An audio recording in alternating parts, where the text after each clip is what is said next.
ನಮಸ್ಕಾರ ವೀಕ್ಷಕರೇ, ನಾನು ನಿಮ್ಮ ಕಿಡ್ನಿ ತಜ್ಞ ನೆಫ್ರಾಲಜಿಸ್ಟ್ ಡಾಕ್ಟರ್ ರವಿ ಕೆಆರ್. ಮೊದಲದಾಗಿ ಎಲ್ಲರಿಗೂ ಚಂದ್ರಮಾನ ಯುಗಾದಿ ಹಾಗೂ ಹೊಸ ವರ್ಷದ ಹಾರ್ದಿಕ ಶುಭಾಶಯಗಳು.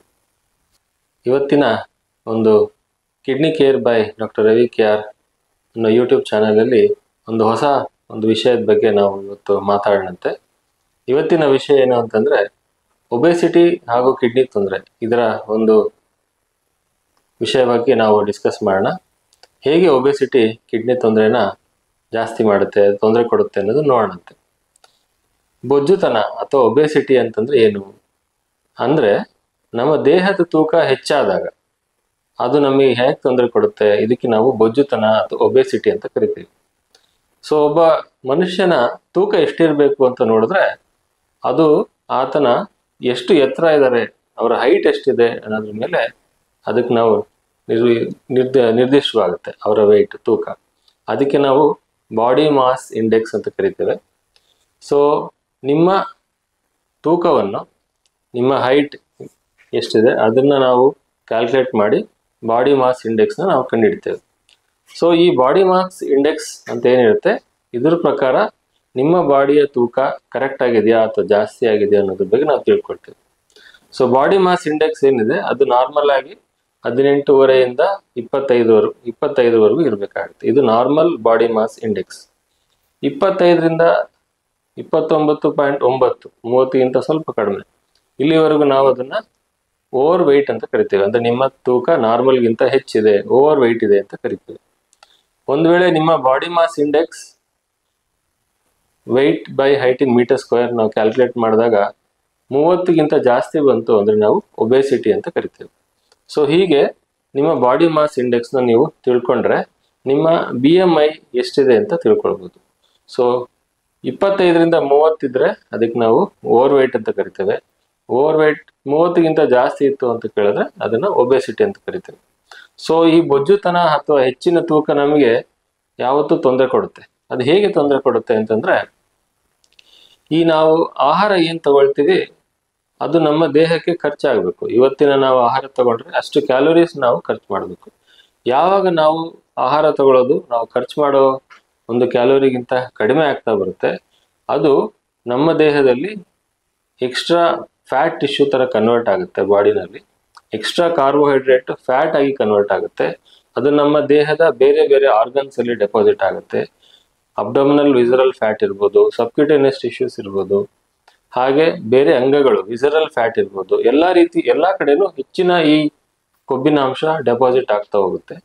ಈ ರೀತಿ ಎಕ್ಸ್ಟ್ರಾ ಕೊಬ್ಬಿನಾಂಶ ಅಥವಾ ಫ್ಯಾಟ್ ಡೆಪಾಸಿಷನ್ ನಮಗೆ ಒಳ್ಳೇದಲ್ಲ. ಯಾಕೆ ಅಂತಂದ್ರೆ, ಎಕ್ಸ್ಟ್ರಾ ಫ್ಯಾಟ್ ಡೆಪಾಸಿಷನ್ ಆಗ್ತಿದ್ದ ಹಾಗೆ ನಮ್ಮ ಬಾಡಿ ವೆಯ್ಟ್ ಜಾಸ್ತಿ ಆಗ್ತಿದ್ದ ಹಾಗೆ ನಮ್ಮ ಎಲ್ಲ ಆರ್ಗನ್ಗಳಿಗೆ ಅದು ಒಂದು ಸ್ಟ್ರೆಸ್ ಆಗುತ್ತೆ. ಅಂದ್ರೆ ಮುಂಚೆ ಎಷ್ಟು ಕೆಲಸ ಮಾಡ್ತಿರುತ್ತೆ ಆರ್ಗನ್, ಅದಕ್ಕೆ ಎಕ್ಸ್ಟ್ರಾ ಸ್ಟ್ರೆಸ್ ಆಗುತ್ತೆ. ಆವಾಗ ದೇಹದ ಬೇರೆ ಬೇರೆ ಅಂಗಗಳಿಗೆ ಅದು ತೊಂದರೆ ಕೊಡ್ತಾ ಬರುತ್ತೆ. ಸೊ ಒಬೆಸಿಟಿ ಅನ್ನೋದು ಏನಾಗಿದೆ ಅಂತಂದ್ರೆ, ನಮ್ಮ ಈ ಒಂದು ಸನ್ನಿವೇಶದಲ್ಲಿ ನಿಮ್ಗೆಲ್ಲ ಗೊತ್ತಿರೋ ಹಾಗೆ ನಮ್ಮ ಆಧುನಿಕ ಜೀವನ ಶೈಲಿಯಲ್ಲಿ ಒಬೆಸಿಟಿ ತುಂಬಾ ಕಾಮನ್ ಆಗ್ಬಿಟ್ಟಿದೆ. ಇವತ್ತು ನಾವು ಫಿಸಿಕಲ್ ಆಕ್ಟಿವಿಟೀಸ್ ಅಂದ್ರೆ ಎಕ್ಸ್ಟ್ರಾ ನಾವು ಆಕ್ಟಿವಿಟೀಸ್ ಮಾಡೋದೆಲ್ಲ ತುಂಬಾ ಕಡಿಮೆ ಆಗಿದೆ. ವೆಹಿಕಲ್ನಲ್ಲಿ ಓಡಾಡ್ತೇವೆ, ಟ್ರೈನ್ನಲ್ಲಿ ಓಡಾಡ್ತೇವೆ, ಏರೋಪ್ಲೇನ್ನಲ್ಲಿ ಓಡಾಡ್ತೇವೆ. ಹಾಗಾಗಿ ಫಿಸಿಕಲ್ ಆಕ್ಟಿವಿಟೀಸ್ ಕಡಿಮೆ ಆಗಿರೋದ್ರಿಂದ ಹಾಗೂ ಫುಡ್ ಇಂಟೇಕ್ ಮುಂಚಿನಗಿಂತ ಕಂಪೇರ್ ಮಾಡಿದ್ರೆ ಬಹಳ ಜಾಸ್ತಿ ಇರುತ್ತೆ. ನಮ್ಮದು ಫಾಸ್ಟ್ ಫುಡ್ ಇರ್ಬೋದು ಅಥವಾ ಸ್ನ್ಯಾಕ್ಸ್ ಇರ್ಬೋದು, ಎಕ್ಸ್ಟ್ರಾ ಫುಡ್ ತಗೊಳ್ಳೋದಿರ್ಬೋದು, ಇದೆಲ್ಲ ಮಾಡೋದ್ರಿಂದ ಏನಾಗುತ್ತೆ, ನಮ್ಮ ಇಂಟೇಕ್ ಮತ್ತೆ ಎಕ್ಸ್ಪೆಂಡಿಚರ್ಗೆ ಮಿಸ್ ಮ್ಯಾಚ್ ಆಗುತ್ತೆ. ಅಂದ್ರೆ ಎಷ್ಟು ಕ್ಯಾಲೋರಿ ತಗೊಳ್ತೀವಿ ಅಷ್ಟು ಬರ್ನ್ ಮಾಡ್ತಾ ಇಲ್ಲ. ಹಾಗಾಗಿ ಇವತ್ತಿನ ನಾವು ಒಂದು ಸಮಾಜದಲ್ಲಿ ಈ ಒಬೆಸಿಟಿ ಅನ್ನೋದು ತುಂಬಾ ಕಾಮನ್ ಆಗ್ಬಿಟ್ಟಿದೆ. ಎಷ್ಟು ಕಾಮನ್ ಆಗಿದೆ ಅಂತಂದ್ರೆ, ನಮ್ಮ ಒಂದು ಅಂಕಿ ಅಂಶಗಳ ಪ್ರಕಾರ ಸುಮಾರು 6.5% ಅಷ್ಟು ನಮ್ಮ ಏನು ಇಂಡಿಯಾದಲ್ಲಿ ಅಡಲ್ಟ್ ಪಾಪ್ಯುಲೇಷನ್ ಇದೆ ಅವರಿಗೆ ಈ ಬೊಜ್ಜುತನದ ಒಂದು ತೊಂದರೆ ಇದೆ ಅಂತ ಹೇಳ್ಪಡ್ತಾರೆ.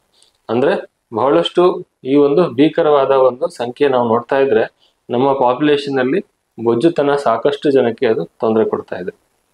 ಸೊ ಈ ಬೊಜ್ಜುತನ ಕಂಟ್ರೋಲ್ ಮಾಡದೆ ಹೋದ್ರೆ ಏನೇನಾಗುತ್ತೆ, ಸೊ ಬೊಜ್ಜುತನ ನಾವು ಸರಿಯಾಗಿ ಕಂಟ್ರೋಲ್ ಮಾಡಲಿಲ್ಲ ಅಂದ್ರೆ, ಒಬೆಸಿಟಿ ಇತ್ತು ಅಂದ್ರೆ ನಿಮ್ಮ ಸಾಕಷ್ಟು ಆರೋಗ್ಯ ತೊಂದರೆಗಳಿಗೆ ಅದು ಮುಂದರಿಗೆ ಮಾಡ್ಕೊಳ್ತದೆ. ಸೊ ಹೇಗೆ ತೊಂದರೆ ಕೊಡುತ್ತೆ ಅಂದ್ರೆ, ಬೊಜ್ಜುತನ ಬಂತು ಅಂತಂದ್ರೆ ನಮಗೆ ಡಯಾಬಿಟಿಸ್ ಅನ್ನೋದು ತುಂಬಾ ಕಾಮನ್, ಹೈಪರ್ ಟೆನ್ಷನ್ ಅನ್ನೋದು ತುಂಬಾ ಕಾಮನ್, ಹಾಗೆ ಸಂಧಿವಾತಗಳು ಅಂದ್ರೆ ಜಾಯಿಂಟ್ಸ್ ಎಲ್ಲ ಜಲ್ದಿ ವೇರ್ಔಟ್ ಆಗುತ್ತೆ, ಆರ್ಥ್ರೈಟಿಸ್ ಪ್ರಾಬ್ಲಮ್ಸ್ ಜಾಸ್ತಿ ಆಗುತ್ತೆ. ಹಾಗೆ ಬೊಜ್ಜುತನ ಜಾಸ್ತಿ ಆಯ್ತು ಅಂದ್ರೆ ದೇಹದಲ್ಲಿರುವ ಒಂದು ಕೊಲೆಸ್ಟ್ರಾಲ್ ಲೆವೆಲ್ ಅಥವಾ ಡಿಸ್ಲಿಪಿಡಿಮಿಯಾ ಅಂತ ಕರಿತೇವೆ, ಇದು ತೊಂದರೆ ಪಡ್ತಾ ಇರ್ತದೆ. ಹಾಗೆ ಬೊಜ್ಜುತನದಿಂದ ಸುಮಾರು 200 ಬೇರೆ ಬೇರೆ ಕಾಯಿಲೆಗಳನ್ನ ನಾವು ಆಗುತ್ತೆ ಅನ್ನೋದನ್ನ ನಾವು ಒಂದು ಡಿಸೀಸ್ ನಲ್ಲಿ ನೋಡ್ತಾ ಇರ್ತೀವಿ. ಎಲ್ಲ ಡೈರೆಕ್ಟ್ಲಿ ಆರ್ ಇಂಡೈರೆಕ್ಟ್ಲಿ ಅರೌಂಡ್ 200 ಡಿಸೀಸಸ್ಗೆ ಈ ಬೊಜ್ಜುತನವೇ ಮುಖ್ಯವಾಗಿ ಕಾರಣ ಆಗಿರುತ್ತೆ. ಸೊ ಈ ಬೊಜ್ಜುತನ ಕಿಡ್ನಿಗೆ ಹೇಗೆ ತೊಂದರೆ ಕೊಡುತ್ತೆ ಅಂತಂದ್ರೆ, ನಮ್ಗಾಗ್ಲೇ ಗೊತ್ತಿರೋ ಹಾಗೆ ಕಿಡ್ನಿ ಕಾಯಿಲೆಗೆ ಮುಖ್ಯವಾದ ಕಾರಣ ಅಂತಂದ್ರೆ ಶುಗರು ಮತ್ತೆ ಬಿ ಪಿ. ಈ ಶುಗರು ಮತ್ತೆ ಬಿ ಪಿ ಬೊಜ್ಜುತನ ಇರೋರಿಗೆ ತುಂಬಾ ಜಲ್ದಿ ಬರುತ್ತೆ, ಅದರಿಂದ ಅವರಿಗೆ ತೊಂದರೆಗಳು ಜಾಸ್ತಿ ಆಗುತ್ತೆ. ಅದಲ್ಲದೆ ಈ ಕಿಡ್ನಿನಲ್ಲಿ ಬೊಜ್ಜುತನ ಇರೋರಿಗೆ ಸಾಕಷ್ಟು ಇನ್ಫ್ಲಮೇಟರಿ ಮಾರ್ಕರ್ಸ್ ಅಂತೀವಿ, ಅಂದ್ರೆ ಕಿಡ್ನಿಗೆ ತೊಂದರೆ ಆಗುವಂತಹ ಕೆಲವು ಕೆಮಿಕಲ್ಸ್ ಬಾಡಿನಲ್ಲಿ ಹೆಚ್ಚು ಪ್ರೊಡ್ಯೂಸ್ ಆಗ್ತಾ ಇರುತ್ತೆ. ಅವ್ರಗಳಿಗೆ ಈ ಕಿಡ್ನಿ ಕಾಯಿಲೆ ಸಿಂಪ್ಟಮ್ಸ್ ತುಂಬಾ ಜಲ್ದಿ ಬರುತ್ತೆ. ಹಾಗೆ ಕಿಡ್ನಿನಲ್ಲಿರುವಂತಹ ಒಂದು ಬ್ಲಡ್ ಸರ್ಕ್ಯುಲೇಷನ್ಗೂ ಕೂಡ ಸಾಕಷ್ಟು ದುಷ್ಪರಿಣಾಮ ಬೀಳುತ್ತೆ. ರೆನಿನ್ ಎಂಜಿಯೋಟೆನ್ಸಿನ್ ಸಿಸ್ಟಮ್ ಅಂತ ಹೇಳ್ತೀವಿ, ಸಾಕಷ್ಟು ಸೈಟೋಕೈನ್ಸ್ ಅಂತ ಕರಿತೀವಿ, ಇದೆಲ್ಲ ಕಿಡ್ನಿ ಮೇಲೆ ದುಷ್ಪರಿಣಾಮವನ್ನು ಬೀಳ್ತಾ ಇರ್ತದೆ. ಅದಲ್ಲದೆ ಹಾಗೆ ಯಾರಿಗೆ ಬೊಜ್ಜುತನ ಇರುತ್ತೆ ಅವ್ರಿಗೆ they are under metabolic syndrome, ಅವ್ರಿಗೆ ಒಂದು ಈ ಬೊಜ್ಜುತನದ ಒಂದು ಸೈಡ್ ಎಫೆಕ್ಟ್ಸ್ ಇರುತ್ತೆ. ಅವ್ರಿಗೆ ಮೆಟಬಾಲಿಕ್ ಸಿಂಡ್ರೋಮ್ ಇಂದ ಪೀಡಿತರಾಗಿರ್ತಾರೆ. ಅವ್ರಗಳಿಗೆ ಯೂರಿಕ್ ಆಸಿಡ್ ಅಂಶ ಜಾಸ್ತಿ ಇರುತ್ತೆ. ಅಲ್ಲದೆ ಕಿಡ್ನಿ ಸ್ಟೋನ್ ಆಗುವಂತ ಒಂದು ಚಾನ್ಸಸ್ ಕೂಡ ಅವರಲ್ಲಿ ತುಂಬಾ ಜಾಸ್ತಿ ಇರುತ್ತೆ. ಹಾಗೆ ಈ ಬೊಜ್ಜುತನ ಇರೋರಿಗೆ ಕ್ಯಾನ್ಸರ್ ಪೀಡನೆ ಕೂಡ ಜಾಸ್ತಿ, ಇವರಿಗೆ ಕ್ಯಾನ್ಸರ್ ಚಾನ್ಸಸ್ ಕೂಡ ಜಾಸ್ತಿ. ಹಾಗೆ ಕಿಡ್ನಿನಲ್ಲಿ ಕೂಡ ಸಾಕಷ್ಟು ಕ್ಯಾನ್ಸರ್ ಈ ಬೊಜ್ಜುತನ ಇರೋರಿಗೆ ನಾವು ನೋಡ್ತಾ ಇರ್ತೇವೆ. ಅದಲ್ಲದೆ ಈ ಮುಂಚಿತವಾಗಿ ಹೇಳಿದಾಗೆ ಸಕ್ಕರೆ ಕಾಯಿಲೆ ಹಾಗೂ ಬಿ ಪಿ ಕಾಯಿಲೆ ಇರೋದ್ರಿಂದ ಈ ಬೊಜ್ಜುತನ ಇರೋವರಿಗೆ ಕಿಡ್ನಿ ಕಾಯಿಲೆ ತುಂಬಾ ಜಲ್ದಿ ಬರುತ್ತೆ. ಸೊ ನಾವು ಟೈಮ್ನಲ್ಲಿ ಅದಕ್ಕೆ ಕರೆಕ್ಟ್ ಆಗಿ ಟ್ರೀಟ್ಮೆಂಟ್ ತಗೊಂಡು ನಮ್ಮ ವೆಯ್ಟ್ ನ ನಾವು ಕಂಟ್ರೋಲ್ ಮಾಡ್ಕೊಳ್ತಾ ಇದ್ರೆ ಇದರಿಂದ ಬರುವಂತಹ ಕಿಡ್ನಿ ಸೈಡ್ ಎಫೆಕ್ಟ್ಸ್ ತುಂಬಾ ಕಡಿಮೆ ಆಗುತ್ತೆ. ಸೊ ಮುಂಚಿತವಾಗಿ ನಿಮಗೆ ಕಿಡ್ನಿ ತೊಂದರೆ ಇದ್ದಲ್ಲಿ ಬೊಜ್ಜುತನದಲ್ಲಿರೋರಿಗೆ ಈ ಕಿಡ್ನಿ ಕಾಯಿಲೆಯ ಸಿಂಪ್ಟಮ್ಸ್ ತುಂಬಾ ಫಾಸ್ಟ್ ಆಗಿ ಮೂವ್ ಆಗುತ್ತೆ. ಅಂದ್ರೆ ಕಿಡ್ನಿ ಕಾಯಿಲೆ ಕ್ರಿಯಾಟಿನಿನ್ ಲೆವೆಲ್ಸ್ ಆಗಿರ್ಬೋದು ಅಥವಾ ಯೂರಿನಲ್ಲಿ ಪ್ರೋಟೀನ್ ಲೀಕ್ ಆಗಿರ್ಬೋದು, ಇದು ತುಂಬಾ ಫಾಸ್ಟ್ ಆಗಿ ಪ್ರೋಗ್ರೆಸ್ ಆಗುತ್ತೆ. ಸೊ ಇದು ಬೊಜ್ಜುತನದಿಂದಲೇ ಇದೆಲ್ಲ ಆಗುವಂತ ಒಂದು ದುಷ್ಪರಿಣಾಮಗಳು. ಹಾಗೆ ಇಂಡೈರೆಕ್ಟ್ ಎಫೆಕ್ಟ್ಸ್ ಆಫ್ ಒಬೆಸಿಟಿ ಅಂದ್ರೆ ಬೇರೆ ರೀತಿ ಕೂಡ ಒಬೆಸಿಟಿಯಿಂದ ನಮಗೆ ಸಾಕಷ್ಟು ದುಷ್ಪರಿಣಾಮ ಆಗುತ್ತೆ. ಉದಾಹರಣೆಗೆ ಸ್ಟ್ರೋಕ್, ನಮಗೆ ಲೊಕ್ಕ ಹೊಡಿಬೋದು ಅಥವಾ ಹಾರ್ಟ್ ಅಟ್ಯಾಕ್ ಆಗ್ಬೋದು ಅಥವಾ ಬೇರೆ ರೀತಿಯ ಒಂದು ರಕ್ತನಾಳದ ಸಮಸ್ಯೆಗಳಿರ್ಬೋದು ಅಥವಾ ನಮ್ಮ ಕಾಗ್ನಿಟಿವ್ ಡಿಸ್ಫಂಕ್ಷನ್ ಅಂದ್ರೆ ಬ್ರೈನ್ ಮಾಡುವಂತ ಒಂದು ಚಟುವಟಿಕೆಗಳಲ್ಲಿ ಕೂಡ ಈ ಬೊಜ್ಜುತನದಿಂದ ಸಾಕಷ್ಟು ಸೈಡ್ ಎಫೆಕ್ಟ್ಸ್ ಇರುತ್ತೆ. ಸೊ ಹಾಗೆ ಬೊಜ್ಜುತನದ ಒಂದು ತುಂಬಾ ಇಂಪಾರ್ಟೆಂಟ್ ಎಫೆಕ್ಟ್ಸ್ ಅಂದ್ರೆ sleep apnoea, obstructive sleep apnoea ಅಂತ ಕರಿತೇವೆ. ಅಂದ್ರೆ ರಾತ್ರಿ ನಾವು ಮಲಗಿದಾಗ ಸಾಕಷ್ಟು ಗೊರಕೆ ಹೊಡಿತಾ ಇರ್ತೀವಿ. ಸೊ ಇದೆಲ್ಲ ಬೊಜ್ಜುತನದಿಂದ ಆಗುವಂತ ಒಂದು ಸೈಡ್ ಎಫೆಕ್ಟ್ಸ್.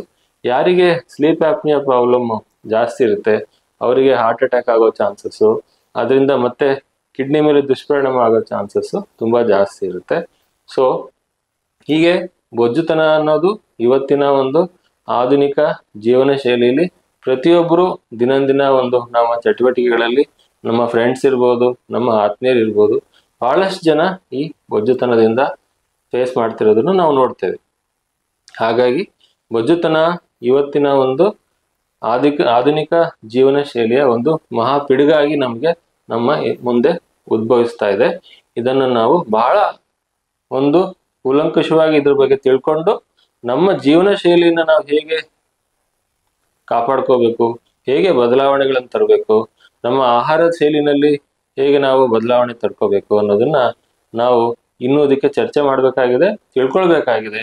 ಹಾಗೂ ಇದರಿಂದ ನಮ್ಮ ಆರೋಗ್ಯವನ್ನ ಸಾಕಷ್ಟು ಇಂಪ್ರೂವ್ಮೆಂಟ್ ಮಾಡ್ಕೊಳ್ಬೇಕಾಗಿದೆ. ಈ ಟ್ರೀಟ್ಮೆಂಟ್ ಬಗ್ಗೆ ಇದನ್ನ ನಾವು ಹೇಗೆ ಕಾಪಾಡ್ಕೊಳ್ಬೇಕು ಅನ್ನೋದನ್ನ ನಾವು ಮುಂದಿನ ವಿಡಿಯೋದಲ್ಲಿ ನೋಡೋಣ. ಅಲ್ಲಿವರೆಗೂ ಎಲ್ಲರಿಗೂ ನಮಸ್ಕಾರ.